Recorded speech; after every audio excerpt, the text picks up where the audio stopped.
Hi everybody, Anna K. Morris here with your day 10 coaching video. Can't believe we've been together for 10 days now. Pretty cool.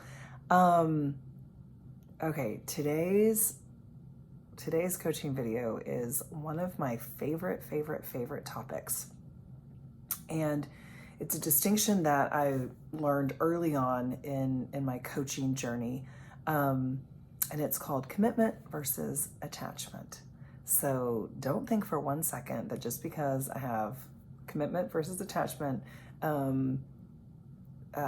like language around it does not mean that this is dry. So I'm going to paint the picture for you guys. So here's the situation. There's what we're committed to, which is, let's say, having a great life. Okay. People are pretty committed to that.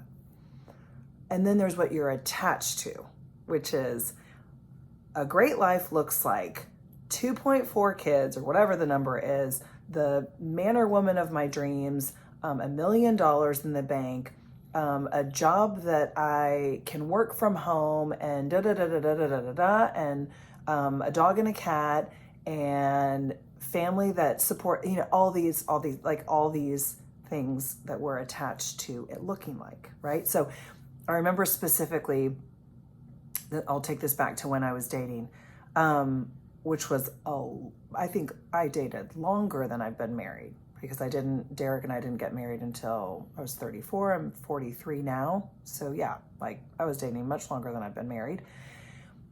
And people would always do this. Like if you've dated, then you might have done this. You make a list of what you want, right? Like he's tall, he works in finance, or I don't know, I lived in New York, so that was like kind of a thing.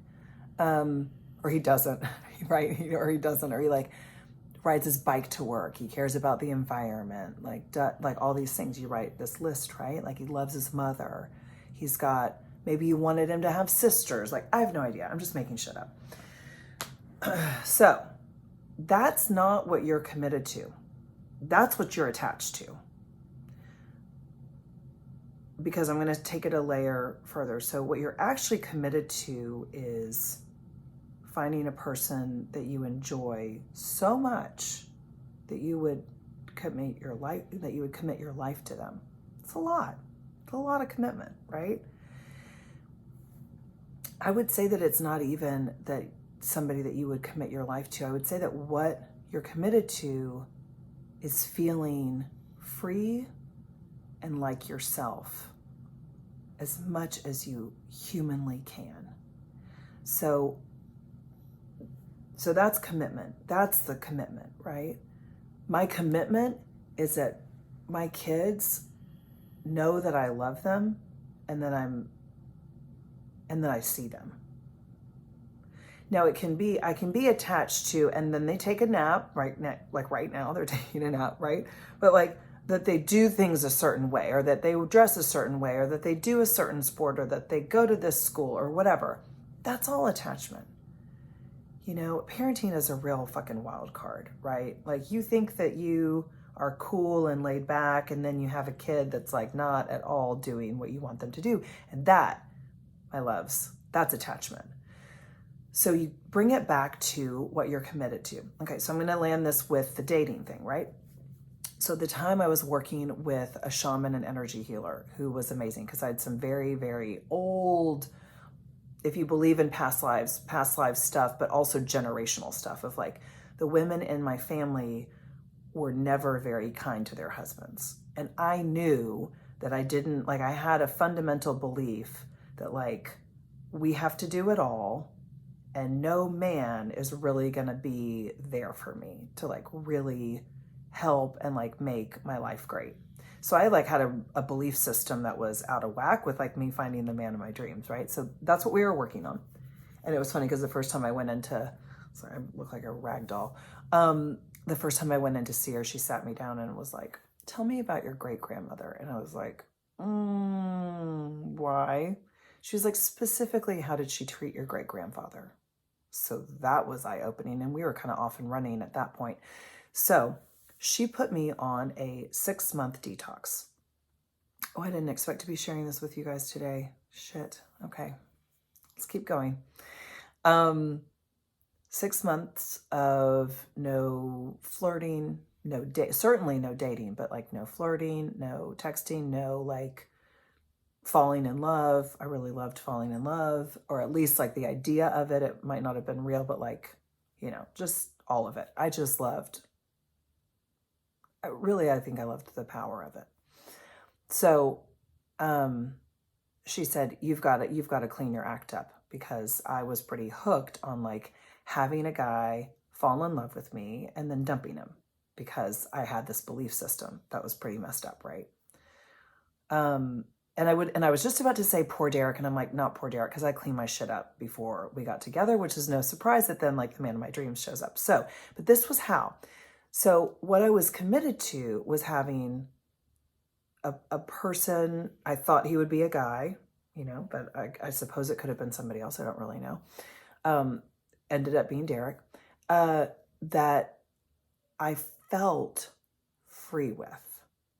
That rather than my relationship feeling like a prison, which is how relationships had felt to me in the past, they felt like I felt claustrophobic and like I was being chained, like imprisoned, that I would feel like the space and the freedom that I needed to feel in order to be with somebody. But I also feel really grounded, right? Like really safe to like be with, and then also like go and fly off and do my own thing and then come back and be grounded again.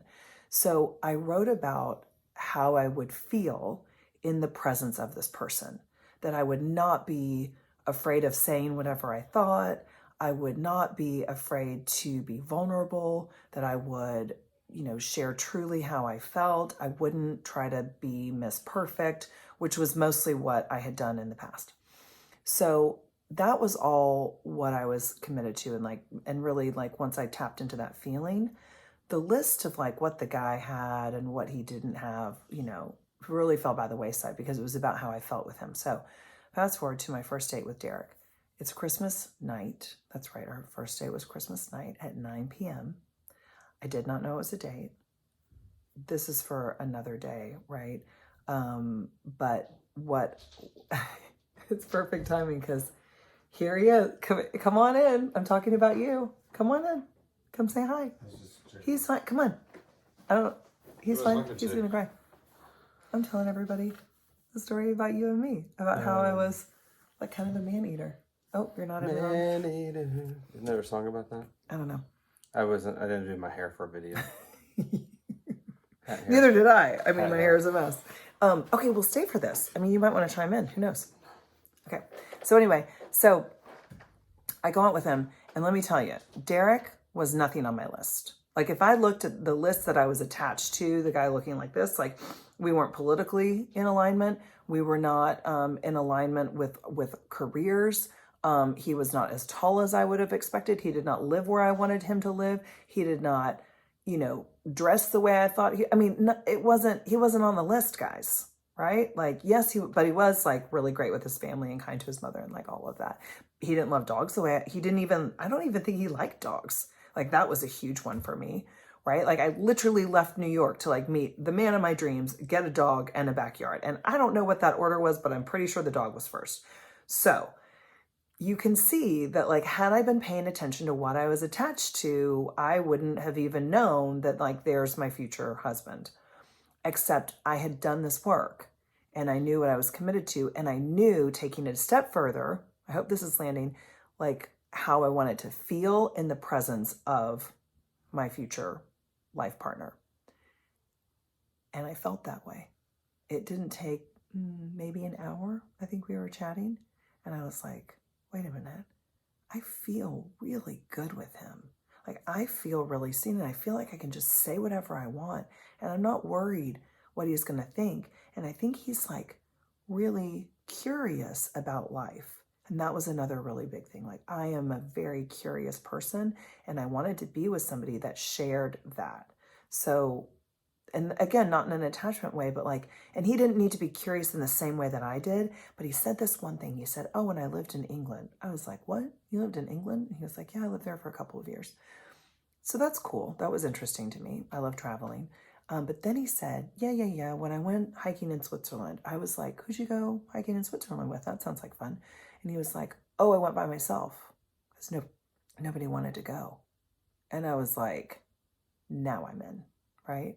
Because he's somebody that wanted to do something, and when nobody else wanted to do it, he went anyway. Now that's somebody that was really interesting to me, because he's saying yes to his own inner voice, to what he wants to do. He's taking a chance. He's going by himself. He's going to a country that he doesn't speak the language. He does not know anybody, and he's going and he's figuring it out. That was hugely attractive. And once I saw that, once I felt that in him, I was in. Like, we were in love on our second date, and I moved to Houston to be with him a month later.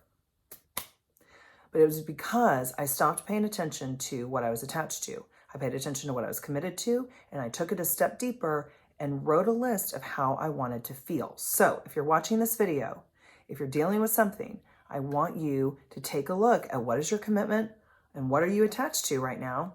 Let go of the attachment and create a new list of how do you want to feel, and start hooking into that feeling, right? Because it's not about making $1 million. You think that once you make $1 million, you're going to feel a certain way. You can feel that way right now. You can feel that way right now. It's all energy. It's all vibration. It's about raising your energy, raising the vibration. And that is when the guy shows up. When you sell the house, when you get the dream job, when you get the dog, when you get the kid, I have a friend that did I don't even know how many rounds of IVF, 12, 14, something crazy. She has 2 beautiful children, right? And it wasn't from IVF, actually. She just was really committed that they have a family. Turns out it was an egg donor. It's just, once you get that, you're committed to this, and this is what's going to happen, then it'll happen in the most unlikely way. So let go and have fun. I love you. I'll see you tomorrow. Bye.